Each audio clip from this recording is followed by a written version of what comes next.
L'opposition togolaise a rejeté jeudi la proposition de la Commission électorale nationale indépendante CENI d'organiser les législatives début juillet.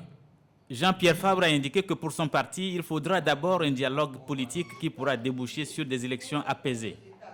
Bien entendu, nous gardons toujours le même schéma.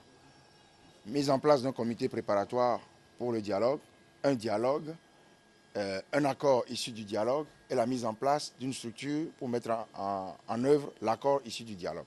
Pour nous, c'est le schéma qui pourra déboucher sur des élections apaisées. La CENI poursuit la préparation des législatives. Elle vient de boucler le recensement électoral et depuis quelques jours, le traitement des doublons afin de détecter et supprimer les inscriptions multiples sur les listes électorales a commencé. On retrouve deux noms identiques ou deux personnes sur la liste qui se retrouvent être la même personne. C'est là qu'on fait cette opération de détecter réellement ceux qui sont de réels doublons parce que le code électoral en son article 46 interdit qu'un citoyen puisse être inscrit deux fois sur la même liste. Aux yeux des observateurs, les acteurs politiques togolais n'ont pas d'autre choix que d'aller vers le dialogue et le consensus.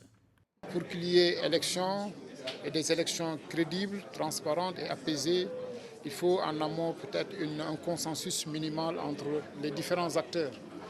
Ces acteurs qui ont pour nom les partis politiques, ces acteurs qui ont pour nom l'État, ces acteurs qui ont pour nom la CENI, ces acteurs qui ont pour nom la société civile. La contestation s'est accentuée depuis des mois au Togo. L'opposition ne cesse de réclamer des conditions idéales d'élections démocratiques et transparentes.